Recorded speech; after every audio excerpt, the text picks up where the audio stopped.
إن الحمد لله نحمده ونستعينه ونستغفره ونعوذ بالله من شرور أنفسنا ومن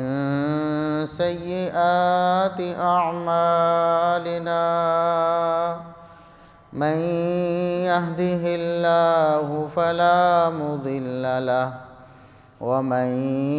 يضلل فلا هادي له أشهد أن لا إله إلا الله وحده لا شريك له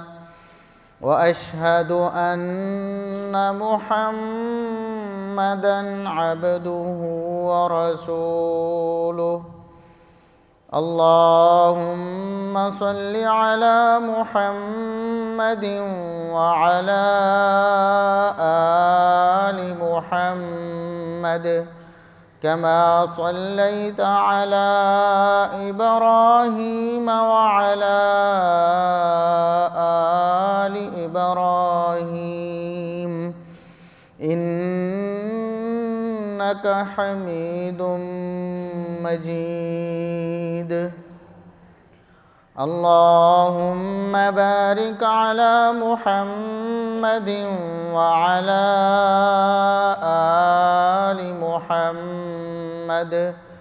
كما باركت على إبراهيم وعلى آل إبراهيم إنك حميد مجيد أما بعد فيا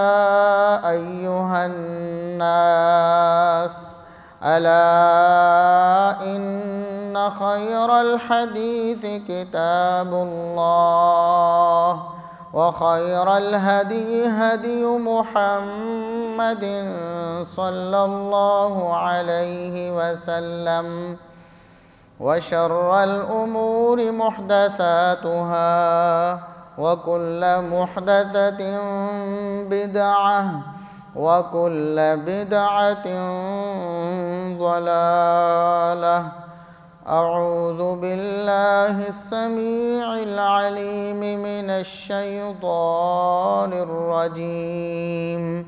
من همزه ونفخه ونفثه بسم الله الرحمن الرحيم يا أيها الذين آمنوا اتقوا الله حق تقاته ولا تموتن إلا وأنتم مسلمون۔ انتہائی قابل احترام بزرگوں، عزیز نوجوان ساتھیوں، معززات و مکرمات اسلامی ماؤں اور بہنوں، ہر قسم کی حمد و ثنا، تعریف و تمجید، کبریائی، بڑائی، رفعت و عظمت اللہ رب العزت کے لیے جو پوری کائنات کا خالق و مالک ہے۔ بے شمار لا تعداد بے حد و حساب درود و سلام پیغمبر آخر الزماں، محسن انسانیت، محسن کائنات جناب محمد الرسول اللہ صلی اللہ علیہ وسلم کی ذات اقدس پر۔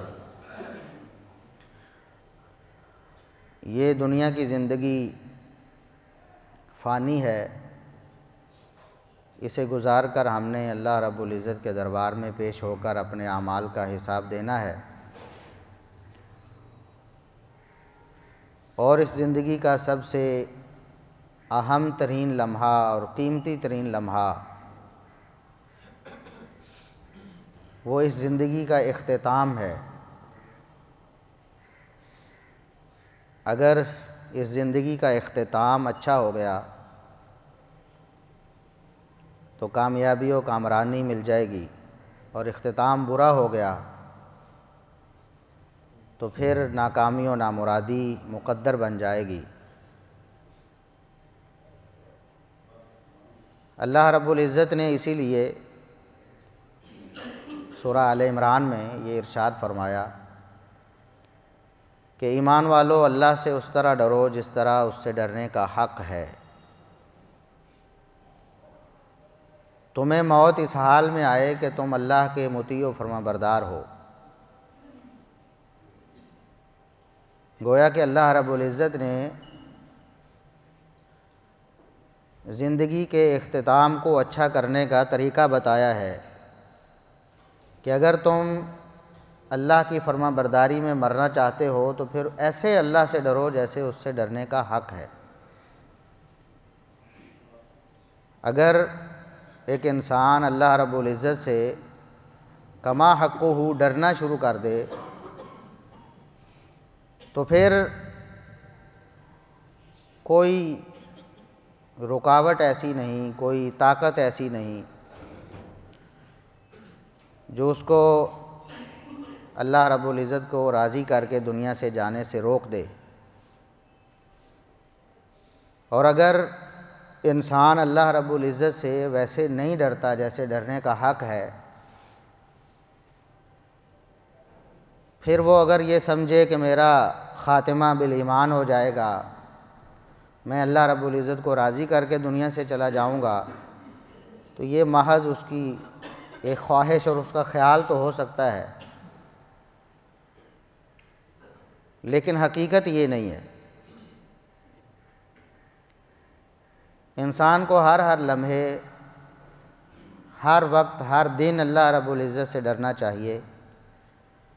کیونکہ اسے نہیں معلوم کہ کون سی سانس اس کی آخری ہے، کون سا دن اس کا آخری ہے، کون سا لمحہ اس کا آخری ہے۔ اس لیے اسے ہمہ وقت اللہ رب العزت سے ملاقات کے لیے تیار رہنا چاہیے۔ اگر تو ہمارے اعمال ایسے ہیں کہ ہم اللہ رب العزت سے ملاقات کو پسند کرتے ہیں، ہمیں اس بات کی فکر نہیں کہ ہم کس وقت مر جائیں، ہمارے اعمال ایسے ہیں، تو اس کا مطلب ہے کہ پھر ہم خوش قسمت ہیں۔ اور اگر ہمیں یہ سوچنا بھی اچھا نہیں لگتا کہ ہم مر جائیں، ہمارے اعمال اگر ایسے نہیں ہیں، تو پھر ہمیں ڈرنا چاہیے کہ کہیں اسی حالت میں ہمیں موت نہ آ جائے، اور اس ناپسندیدہ حالت میں، جس حالت میں ہم اللہ سے ملنا پسند نہیں کرتے، اس حالت میں ہم اگر اللہ سے مل لیے، ہمیں موت آ گئی، تو پھر ہمارا کیا بنے گا؟ تو حسن خاتمہ، آخری سانسیں، آخری وقت انسان کا اللہ کو راضی کرنا اور اللہ کی رضا کے ساتھ دنیا سے جانا، یہ بہت بڑی دولت اور بہت بڑی نعمت ہے۔ صحیح بخاری کی حدیث ہے، رسول اللہ صلی اللہ علیہ وسلم نے بات ہی ختم کر دی، فرمایا وَإِنَّمَا الْأَعْمَالُ بِالْخَوَاتِيمِ۔ دنیا میں انسان جتنے بھی کام کرتا ہے، جتنے بھی اعمال کرتا ہے، جتنی بھی نیکیاں کرتا ہے، جو کچھ بھی وہ کماتا ہے دنیا کی زندگی میں، اس کا دار و مدار خاتمے پر ہے۔ آخری عمل کیا ہے، اس کا زندگی کے آخر میں عقیدہ کیا ہے، وہ فیصلہ کرے گا کہ اس کی ساری زندگی کے اعمال کس طرف جاتے۔ اگر اس کی زندگی کے سارے اعمال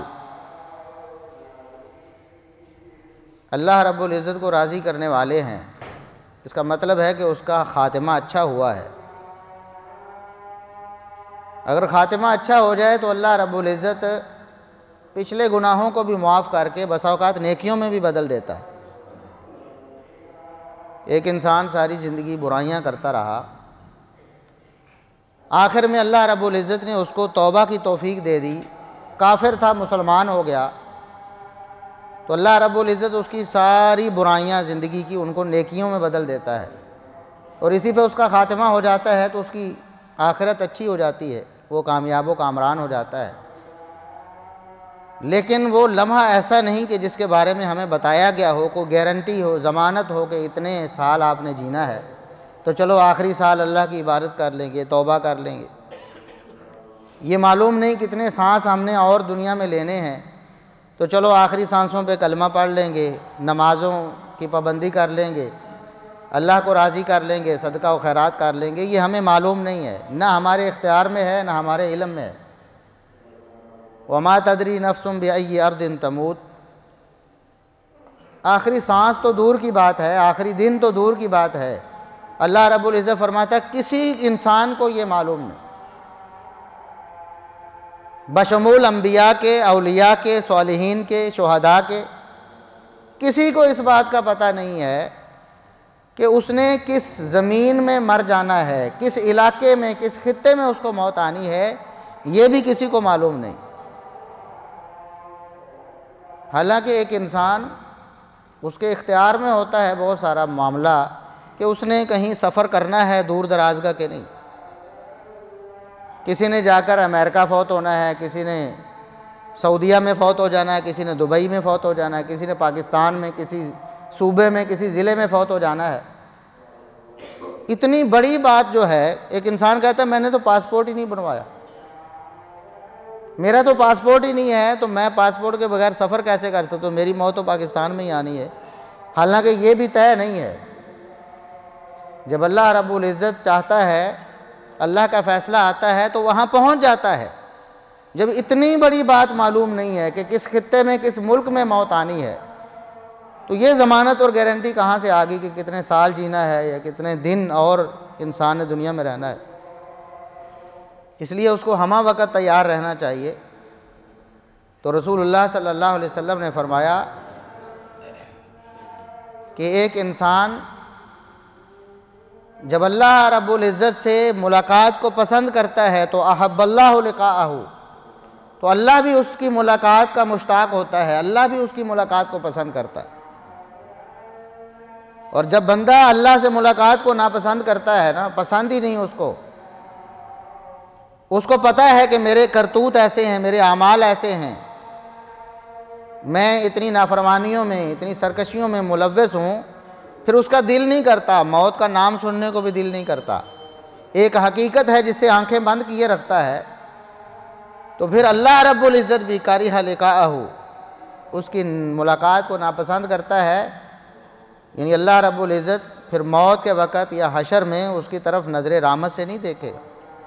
وہ اللہ کی رحمت کا مستحق نہیں ہو سکتا۔ اور جو اپنے اعمال ایسے بنا کے رکھتا ہے کہ میں اللہ کے دربار میں جب بھی حاضر ہو جاؤں تو امید کرتا ہوں کہ میں کامیاب ہو جاؤں گا، میں اللہ رب العزت کے احکامات پر عمل کرتا ہوں، اس کی دی ہوئی شریعت، اس کی نازل کردہ وحی پر عمل کرتا ہوں، اس کو یہ امید ہوتی ہے، خوف تو ہوتا ہی ہے اللہ رب العزت کا کہ مجھ سے بڑی گناہ ہوئے ہیں، بڑی نافرمانیاں ہوئیں، کہیں پکڑ نہ ہو جائے، لیکن ساتھ میں امید بھی ہوتی ہے۔ صبح و شام رسول اللہ صلی اللہ علیہ وسلم نے پڑھنے کے لیے ایک دعا سکھائی ہے جس کو سید الاستغفار کہا گیا ہے، اور رسول اللہ صلی اللہ علیہ وسلم نے فرمایا کہ یہ سید الاستغفار ہے۔ رسول اللہ صلی اللہ علیہ وسلم کے بارے میں یہ بات ثابت ہے کہ آپ صلی اللہ علیہ وسلم خود فرماتے ہیں کہ میں ایک دن میں 100 مرتبہ کم از کم اللہ سے معافی مانگتا ہوں۔ حالانکہ آپ کو یہ ضمانت مل چکی ہے کہ اللہ رب العزت نے ایڈوانس میں ہی آپ سے درگزر فرما دیا، آپ کے ذمے کوئی گناہ ہے ہی نہیں، اس کے باوجود 100 دفعہ رسول اللہ صلی اللہ علیہ وسلم کم از کم ایک دن میں معافی مانگتے ہیں۔ تو معافی کے جو الفاظ ہیں اللہ سے معافی مانگنے کے، ان میں سے سب سے بہتر الفاظ، ان کو سید الاستغفار خود رسول اللہ صلی اللہ علیہ وسلم نے بتایا ہے۔ اور آپ صلی اللہ علیہ وسلم نے فرمایا کہ جو شخص صبح کے وقت یہ سید الاستغفار پڑھ لیتا ہے،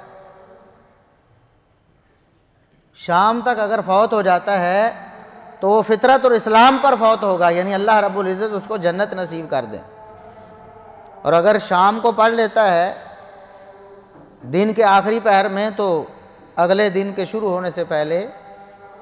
اگلی فجر سے پہلے رات کو فوت ہو جاتا ہے، تو اللہ رب العزت تب بھی اس کو ایمان پر موت دے گی۔ وہ سید الاستغفار ہے، اور اس میں جو دعائیہ کلمات سکھائے گئے، اللہم انت ربی لا الہ الا انت خلقتنی وانا عبدک وانا علی عہدک ووعدک ما استطعت۔ انسان اللہ سے دعا کر رہا ہے کہ تو ہی میرا رب ہے، تیرے علاوہ کوئی الہ نہیں ہے، تو نے ہی مجھے پیدا کیا ہے، میں تیرا بندہ ہوں، اور میں تیرے عہد پر، تیرے وعدے پر جو تو نے مجھ سے لیا ہوا ہے اطاعت و فرما برداری کا، میں اپنی طاقت کے مطابق اس پر قائم ہوں۔ مغفرت کی دعا کرنے سے پہلے بندہ یہ وعدہ کرتا اللہ سے، اس وعدے کو یاد کر کے دوبارہ سے رینیو کرتا ہے صبح و شام کہ اللہ میں تیرے عہد پر، تجھ سے جو میرا وعدہ ہے کہ میں بندگی کروں گا تیری، اس پر اپنی طاقت کے مطابق قائم ہوں، اس میں کبھی کوتاہی نہیں کروں گا۔ پھر وہ اللہ سے مانگتا ہے کہ مجھے معاف کر دے، اگر میری طاقت میرے بس سے باہر کوئی چیز تھی اور میں اس پر عمل نہیں کر سکا تو مجھے معاف کر۔ تو انسان صبح و شام سید الاستغفار میں اللہ رب العزت سے اپنا جو وعدہ ہے اس کو رینیو کرتا ہے کہ میں واقعی قائم ہوں، تو نے مجھے جو حکم دیا ہے نا بندگی کا، اپنے احکامات کو، اپنے رسول صلی اللہ علیہ وسلم کی تعلیمات کو ماننے کا، میں اپنی طاقت کے مطابق اس پر قائم ہوں اور قائم رہوں گا۔ تو جب انسان کی یہ صورتحال ہوتی ہے تو ظاہر ہے پھر اس کا خاتمہ بالایمان ہوگا نا۔ وہ تو صبح و شام اللہ سے وعدہ کر رہا ہے اور اس وعدے کی تجدید کر رہا ہے عہد کی کہ میں قائم ہوں اور قائم رہوں گا۔ تو پھر جب اس کو موت آتی ہے تو پھر ایمان پر موت آتی ہے، وَلَا تَمُوتُنَّ إِلَّا وَأَنْتُمْ مُسْلِمُونَ۔ وہ اللہ رب العزت کے اس وعدے پر بھی پورا اترتا ہے کہ تم نے اللہ کی فرما برداری میں ہی مرنا ہے، تمہیں موت اس حال میں نہ آ جائے کہ تم اللہ کے نافرمان ہو، بلکہ فرما برداری میں مرنا۔ اس کو کہتے ہیں حسن خاتمہ، کہ انسان کا اختتام، زندگی کی شام ہے وہ اچھی ہو جائے، آخری سانسیں انسان کی اچھی ہو جائیں۔ اور اس کی کچھ اسباب ہیں، کچھ علامتیں بھی ہیں حسن خاتمہ کی۔ علامتیں عموماً انسانوں نے سمجھ لیا ہے کہ شاید ہمیں جو سمجھ آئیں گی، نظر آئیں گی، وہ حسن خاتمہ کی علامتیں۔ یہ بات درست ہے کہ انسان قرآن پڑھتا ہوا، انسان جہاد کرتا ہوا، انسان سجدے کی حالت میں، نماز کی حالت میں فوت ہو جائے، مسجد میں فوت ہو جائے تو حسن خاتمہ کی علامت ہو سکتی ہے، لیکن ضروری نہیں کہ جو انسان مسجد میں نماز پڑھتے ہوئے سجدے کی حالت میں فوت ہوئے اسی کا خاتمہ اچھا ہوا، بلکہ اس کائنات کی سب سے مقدس اور معتبر ہستی خاتم النبیین والمرسلین رسول اللہ صلی اللہ علیہ وسلم اپنے بستر پر فوت ہوئے ہیں۔ سیدنا ابوبکر صدیق رضی اللہ عنہ جو اس امت کے سب سے اعلیٰ اور افضل انسان ہیں، وہ بھی بستر پر فوت ہوئے ہیں۔ بہت سے صحابہ، بہت سے اولیاء اللہ بستر پر فوت ہوئے ہیں۔ حسن خاتمہ کی علامتیں ہیں، لیکن بسا اوقات وہ ہمیں نظر نہیں بھی آتی۔ بسا اوقات اللہ رب العزت بندوں کو دکھا دیتا ہے کہ کسی کا خاتمہ کتنا اچھا ہوا ہے۔ ان علامتوں کی بجائے ہمیں اسباب کی طرف توجہ دینی چاہیے کہ ہم ان اسباب کو اختیار کر لیں کہ اللہ رب العزت ہمارا خاتمہ اچھا کر دے۔ ان اسباب میں سے سب سے بڑا سبب جو قرآن کریم میں اللہ رب العزت نے بتا دیا ہے کہ اللہ رب العزت کا تقوی، ڈر ہر وقت انسان کے دل میں کما حقو ہو۔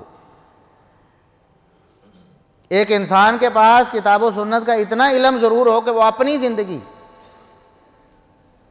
اسلام کے عین مطابق گزار سکے۔ اللہ سے ڈرے گا تو تب ہی نا جب اللہ کے احکامات کا علم ہوگا کہ اللہ نے یہ حکم دیا ہے، نافرمانی سے ڈرے گا۔ تو انسان کم از کم اپنے لیے، اپنی زندگی کے حساب سے اتنا علم ضرور حاصل کرے کہ اسے پتہ ہو کہ اللہ رب العزت مجھ سے کیا چاہتا ہے، اللہ رب العزت نے مجھے کیا حکم دیا ہے، کن چیزوں سے منع کیا ہے۔ اب وہ علم مختلف ہو سکتا ہے مختلف لوگوں کے لیے۔ کچھ بنیادی علم ہے جیسے نماز، روزہ، حج، زکوٰۃ، یہ تو سب لوگوں کے لیے۔ نماز روزہ تو سب کے لیے ہے۔ پھر حج زکوٰۃ کا معاملہ آتا ہے تو حج ان لوگوں پر فرض ہے جن کو اللہ نے استطاعت دی ہے، زکوٰۃ بھی ان لوگوں پر فرض ہے جو صاحب نصاب ہیں۔ تو ایک غریب آدمی ہے، اس کو زکوٰۃ کے مسائل کا علم نہ بھی ہو کیونکہ وہ نصاب کو نہیں پہنچا ہے، اس کا گزارا ہو جائے گا اگر اس حج کے مناسک نہیں معلوم، وہ گھر میں بیٹھا ہے، اس کے پاس اتنی استطاعت ہی نہیں ہے، لیکن جب اس کے پاس مال آ جاتا ہے تو اس پر فرض ہو جاتا ہے کہ وہ حج بھی کرے، اور اس سے پہلے حج کی تمام تعلیمات حاصل کرے کہ حج کس طرح کرے۔ صاحب نصاب ہو گیا ہے تو پھر زکوٰۃ کی جو تفصیلات ہیں وہ اسے معلوم ہونی چاہیے۔ کاروباری شخص ہے، اگر بازار میں کام کرنے والا ہے، پھر اس کو تجارت کے اسلامی اصول آنے چاہیے تاکہ وہ ان کے مطابق اپنے کاروبار کو ڈھال سکے۔ ایک معلم ہے تو رسول اللہ صلی اللہ علیہ وسلم کی بطور معلم جو زندگی ہے وہ اس کے سامنے اسوہ حسنہ ضرور ہونا چاہیے کہ آپ صلی اللہ علیہ وسلم تعلیم کیسے دیتے تھے، آپ کا اسلوب اور طریقہ کیا تھا۔ ایک انسان ابھی اس کی شادی نہیں ہوئی، اس کے احکام مختلف ہیں، اس کا علم کا جو ضروری حصہ ہے وہ بھی مختلف ہوگا۔ جب اس کی شادی ہو گئی ہے تو بیوی کے کیا فرائض، حقوق و فرائض ہیں وہ اس کے علم میں ہونے چاہیے، خاوند کے کیا حقوق و فرائض ہیں وہ بیوی کے علم میں ہونے چاہیے۔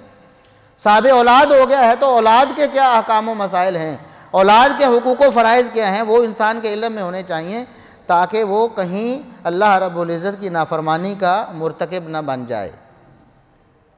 تو اتنا علم ہر شخص کو ہونا چاہیے کہ وہ اللہ رب العزت کے احکامات اپنے حوالے سے جانتا ہو اور پھر پوری زندگی ان پر عمل کرنے کا عہد کرے اور اپنی طاقت اور بساط کے مطابق ان پر عمل کرتا رہے۔ یہ ہے اتقوا اللہ حق تقاتہ، اللہ رب العزت سے ایسے ڈرو جیسے اس سے ڈرنے کا حق ہے۔ پھر ولا تموتن الا وانتم مسلمون، یہ خود ہی حاصل ہو جائے گا جب اللہ سے اس طرح ڈریں گے جیسے اس سے ڈرنے کا حق ہے، پھر موت ایسی حالت میں ہی آئے گی کہ ہم اللہ کے فرما بردار ہوں گے انشاءاللہ۔ سب سے پہلا سبب کہ اللہ رب العزت کے جو ہمارے اوپر حقوق ہیں اور جو ہمارے فرائض ہیں اللہ رب العزت کے حوالے سے، ان میں سر فہرست توحید ہے اللہ رب العزت کی، کہ اس کو اس کے اسماء و صفات میں یکتا جاننا ہے، اس کی ذات میں، اس کی صفات میں، اس کے اسماء میں اس کو یکتا جاننا ہے۔ کہیں ہم شرک کے مرتکب ہو کر ہمیشہ ہمیشہ کے لیے جہنم کا ایندھن نہ بن جائے۔ اور اس کے بعد باقی جتنے احکامات ہیں اللہ رب العزت کے، ان تمام کا ہمیں علم ہونا چاہیے۔ رسول اللہ صلی اللہ علیہ وسلم کے حوالے سے ہمارے اوپر جو حقوق ہیں آپ صلی اللہ علیہ وسلم کے، اور ہمارے جو فرائض ہیں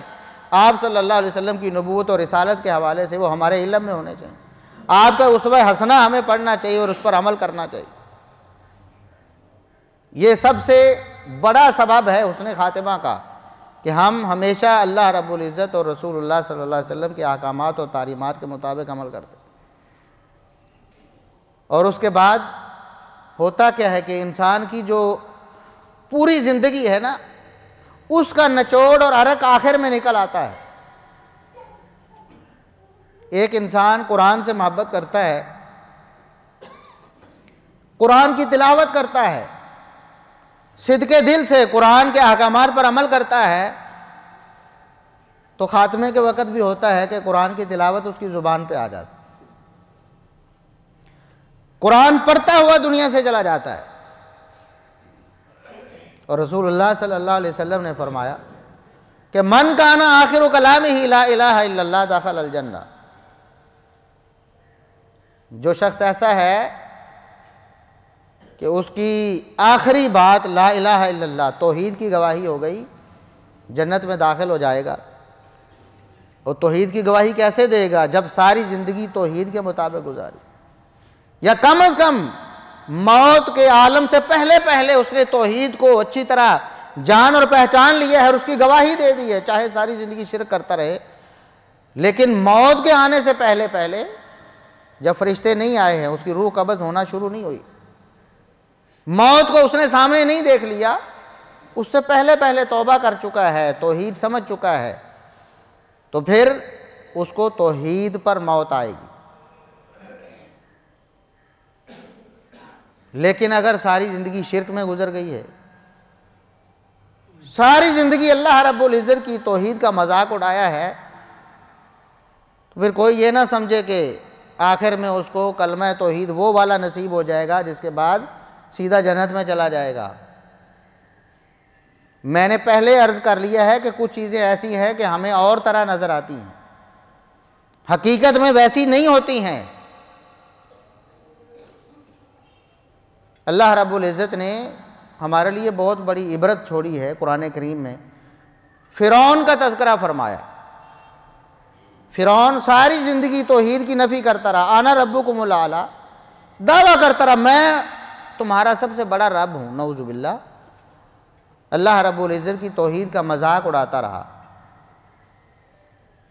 کبھی اس نے حامان سے کہا او بھئی سیڑھی لگاؤ اوپر، یہ موسیٰ کہتا ہے کہ میرا رب اوپر ہے۔ یہ قرآن نے بتایا ہے کہ موسیٰ علیہ السلام نے کیا کہا، ہمارا رب اوپر ہے۔ یہ ہمارا عقیدہ ہونا چاہیے، انبیاء کا بھی یہ عقیدہ ہے، رسول اللہ صلی اللہ علیہ وسلم کا، صحابہ کا، امت کا یہ عقیدہ ہے۔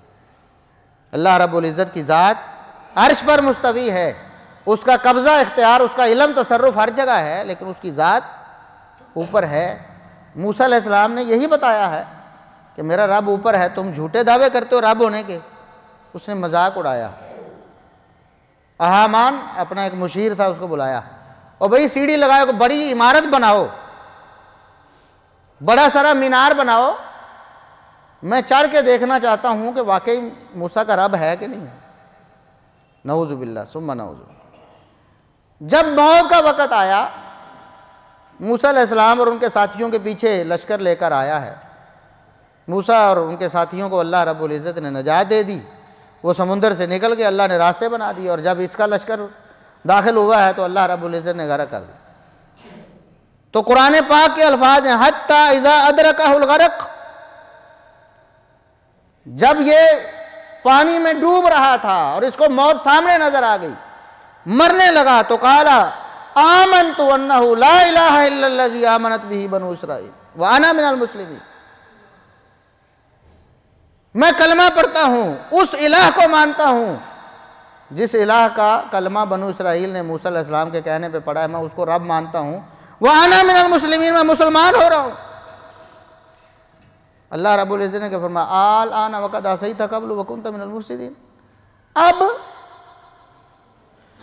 موت کو دیکھ کر نزع کے عالم میں کلمہ پڑھ رہے ہو،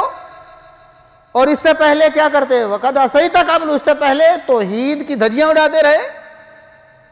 شرک میں مبتلا رہے، اور اب موت کو دیکھ کر کلمہ پڑھ رہے ہو؟ نہیں، اب تمہارا کلمہ قبول۔ اس لیے ڈرنا چاہیے، ہم جو کچھ دیکھ رہے ہوتے ہیں ہمیشہ وہ حقیقت نہیں ہوتی۔ کچھ لوگوں کا کلمہ اللہ رب العزت رد کر دیں گے، موت کے وقت کلمہ پڑا ہے، ہاں اگر ساری زندگی توحید پر گزاری ہے، یا مرنے سے پہلے پہلے، وہ وقت آنے سے پہلے پہلے توحید پر کاربند ہو گیا ہے، تو یقیناً یہ سعادت۔ من کان آخر کلامہ لا الہ الا اللہ دخل الجنہ، آخری کلام توحید پرست کا اگر لا الہ الا اللہ ہو گیا تو جنت میں داخل ہو جائے۔ لیکن اگر شرک میں زندگی بسر کی ہے اور توبہ کی ہے، بغیر موت آ گئی ہے، تو اس وقت اپنا اگلا انجام دیکھ کر، جہنم کو دیکھ کر کہتا ہے کہ میں کلمہ پڑھتا ہوں، مسلمان ہو، تو لا الہ الا اللہ، اللہ فرماتا ہے قبول نہیں۔ یہ بات یاد رکھنے کی ہے۔ اور بہت سارے ایسے معاملات ہوتے ہیں کہ ہمیں نظر آتا ہے شاید اس کا خاتمہ بہت برا ہوا ہے، حالانکہ ایسا نہیں ہوتا۔ کوئی انسان کئی دن نزع کی حالت میں گزارتا ہے، اس کی جان نہیں نکل رہی، لوگ سمجھتے ہیں اس نے بڑے بڑے کوئی پاپ کیے ہوئے ہیں، بڑے بڑے گناہ، ہو سکتا ہے، لیکن ہمیشہ ایسا کوئی نیک آدمی ہے، اس کو بھی موت کے وقت تکلیفیں آ سکتی ہیں، پریشانی ہو سکتی ہے، کئی گھنٹے کئی دن اس کے نزع کے حالت میں گزر سکتے ہیں، لیکن اللہ رب العزت اس تکلیف کو، اس کی جو برائیاں ہیں یا اس کی کوتاہیاں ہیں، ان کو ختم کرنے کا سبب بنا دے۔ سیدہ عائشہ صدیقہ رضی اللہ عنہا کہتی ہیں کہ رسول اللہ صلی اللہ علیہ وسلم کی وفات میرے سامنے ہوئی تو اس کے بعد میرا تصور صحیح ہوا۔ اس سے پہلے میں بھی سمجھا کرتی تھی کہ موت کے وقت کی سختیاں جو ہیں یہ انسان کے برے مقدر کی علامتیں ہیں یا اس کی بری زندگی کی عکاس ہیں، لیکن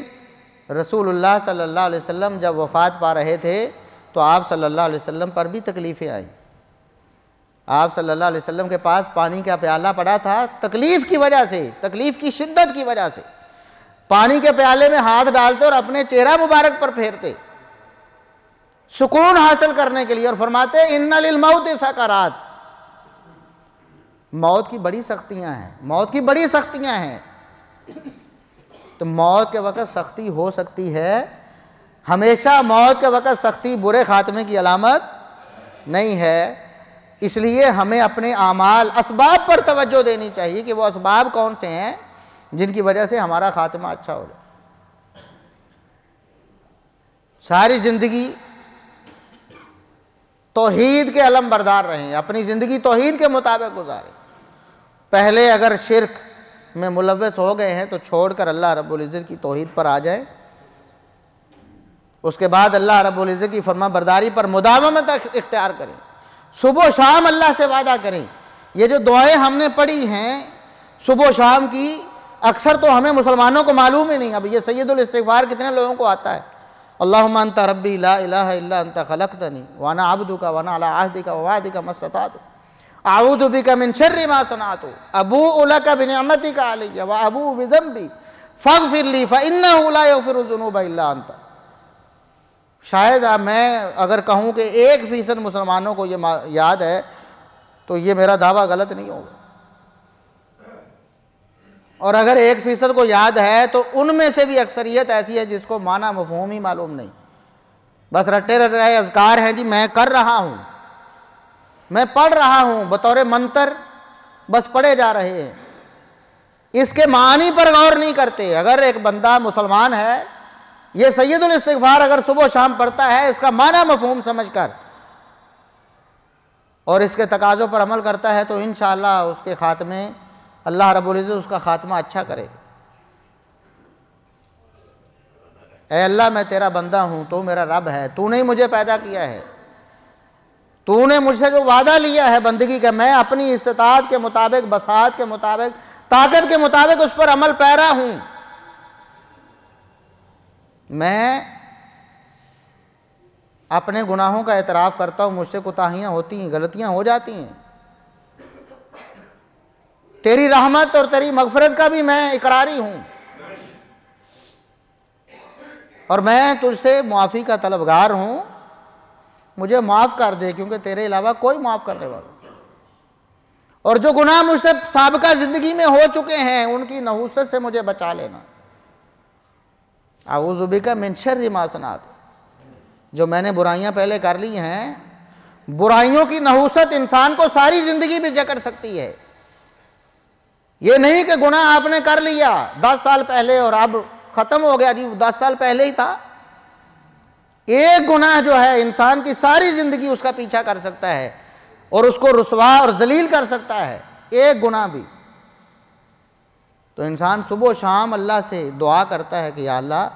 مجھ سے جو گناہ ہوئے ہیں ان کی برائی اور نحوست سے مجھے بچا لے، میں معافی مانگتا ہوں، ان سے مجھے بری کر دے، میری زندگی میں ہی مجھے ابھی سے بری کر دے، کبھی ان کی نحوست اور ان کی جو برائی ہے وہ مجھے پکڑ نہ لے۔ یہ انسان صبح و شام اگر یہ دعا مانگے اور دل سے مانگے، ترجمہ اور مفہوم سمجھ کے، تو یقیناً اس کی کوتاہیاں آہستہ آہستہ ختم ہو جائیں گی۔ آج ایک برائی ہے، صبح بھی اللہ سے وعدہ کیا ہے، شام کو پھر کیا ہے، پھر اگلے دن پھر صبح کا وعدہ کیا ہے، شام کو پھر کیا ہے، اور پورے یقین سے، دل سے کہ اللہ میں تیری اطاعت و فرما برداری اپنی بساط کے مطابق ضرور کروں گا، بلکہ یہ کہہ رہا ہے کہ اللہ میں کر بھی رہا ہوں۔ تو ظاہر ہے اگر گناہ بھی کر رہا، پتہ ہے میں فلاں گناہ کر رہا ہوں، تو اگلے دن کس منہ سے کہہ رہا ہے کہ یا اللہ میں اپنی طاقت کے مطابق تیری فرما برداری پر قائم ہوں؟ نہیں نہ کہہ سکتے، شرم آئے گی نا۔ اس لیے انسان کو ہمیشہ ہر لمحے، ہر صبح ہر شام تجدید عہد اللہ رب العزت سے کرنا چاہیے تاکہ اس کا خاتمہ اچھا ہو جائے۔ اور رسول اللہ صلی اللہ علیہ وسلم نے فرمایا کہ تمام اعمال کا دار و مدار ہی خاتمے پر۔ آپ کا خاتمہ اچھا ہو گیا تو سمجھو ساری زندگی کے سارے اعمال ہی اچھے ہو گئے، خاتمہ برا ہو گیا تو ساری زندگی کے سارے اعمال بھی برباد ہو سکتے ہیں۔ رسول اللہ صلی اللہ علیہ وسلم نے فرمایا، یہ صحیح بخاری کی حدیث ہے، فرمایا ایک شخص ساری زندگی نیک اعمال کرتا رہتا ہے، فیما یبدو للناس، لوگوں کی خیال میں، لوگوں کو ایسے لگتا ہے بہت حاجی ہے، بہت نمازی ہے، بہت نیک آدمی ہے، لیکن ہوتا جہنمی ہے، اس کا مقدر جہنم بننے والی، اللہ کو پتہ ہے۔ اور بسا اوقات ایسا ہوتا ہے لوگ یہ سمجھتے ہیں بڑا برا شخص ہے، برائیاں ہی کر رہا ہے صبح و شام دن لوگوں کی نظر میں، لیکن ہوتا جنتی ہے۔ اس کی نیت اور اخلاص کی وجہ سے اللہ رب العزت موت سے پہلے پہلے اس کو توفیق دے دیتے کہ اپنی گناہوں کو چھوڑ دے۔ اور جو اپنی نیکیوں پر اطرار رہتا ہے، گھمنڈ کر لیتا ہے، بڑا نیک اپنے آپ کو سمجھ لیتا ہے، پھر اللہ رب العزت پھر اس کو اس کے نظریے کے مطابق، دنیا میں تو لوگ اچھا کہہ دیتے ہیں لیکن اس کا خاتمہ اچھا نہیں ہوتا ہے۔ اور آپ صلی اللہ علیہ وسلم نے یہ بھی فرمایا کہ ایک شخص نیک اعمال کر کر کے جنت سے ایک بالشت پیچھے رہ جاتا ہے، ایک بالشت، صرف اتنا فاصلہ۔ کوئی ایسی بات، کوئی ایسا عقیدہ بنا لیتا ہے، کوئی ایسا عمل کر لیتا ہے، اس کی ساری برائیوں کو ساری نیکیوں کو برائیوں میں ختم کر دیتا ہے، بھسم کر دیتا ہے، جلا دیتا ہے، جہنم اس کا مقدر بن جاتی ہے۔ ساری زندگی برائیاں کرتا رہا، لیکن آخر میں اللہ رب العزت نے توفیق دے دی اس کے حسن نیت کی وجہ سے، ڈر گیا اللہ رب العزت سے، مرنے سے پہلے پہلے توبہ کی توفیق ہو گئی، اللہ رب العزت ساری برائیوں کو معاف کر کے جنت میں بھیج دیں گے۔ اس لیے کسی لمحے کا کوئی اعتبار نہیں۔ میں اور آپ آج ہی یہ وعدہ کریں اللہ رب العزت سے کہ جو گناہ ہم نے کر لیے ہیں، جو فراڈ کر لیے، جو جھوٹ بول لیے، جو غیبتیں کر لی ہیں، جو ہم نے رشوتیں لے دے لی ہیں،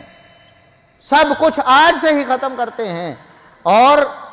اللہ رب العزت کی ہمیشہ مطیع و فرما بردار بن کے رہیں گے تاکہ ہمارا خاتمہ اچھا ہو۔ پھر جن کا خاتمہ اچھا ہو جاتا ہے، ان الذین قالوا ربنا اللہ ثم استقاموا تتنزل علیہم الملائکہ الا تخافوا ولا تحزنوا وابشروا بالجنۃ التی کنتم توعدون۔ موت کا وقت آتا ہے تو اللہ کے فرشتے اس کا اکرام کرتے ہیں، اس کو عزت دیتے ہیں، اس کو تسلی اور حوصلہ دیتے ہیں۔ ہم اللہ کے فرشتے ہیں، نحن اولیاؤکم فی الحیات الدنیا وفی الآخرہ، دنیا میں بھی آپ کے ساتھ، آخرت میں بھی آپ کے ساتھ ہوں گے۔ کوئی غم اور پریشانی نہیں ہونی چاہیے آپ کو، اللہ نے آپ کے لیے بڑی نعمتیں تیار کر دی ہیں، یہ اس کو دنیا میں ہی موت کے وقت ہی ساری بشارتیں سنا دی جاتی۔ اور پھر اللہ رب العزت بھی اعلان فرماتا ہے، یا ایتھا النفس المطمئنہ ارجعی الی ربک راضیۃ مرضیہ فادخلی فی عبادی وادخلی جنتی، کہ اے جان تو اللہ رب العزت کی طرف مطمئن ہو کر، راضی ہو کر آ۔ لوگ تو رو رہے ہیں نا پچھلے، لیکن تم راضی اور مطمئن ہو جاؤ گے کیونکہ اللہ رب العزت نے تمہیں اپنے بندوں میں داخل کر کے جنتی بنا دیا۔ یہ حسن خاتمہ ہے، اور اس کے لیے ضروری ہے کہ اللہ رب العزت ہمیں ہر وقت اپنے سے ڈرنے کی توفیق عطا فرمائے۔ سبحان ربک رب العزت عما یصفون وسلام علی المرسلین والحمد للہ رب العالمین۔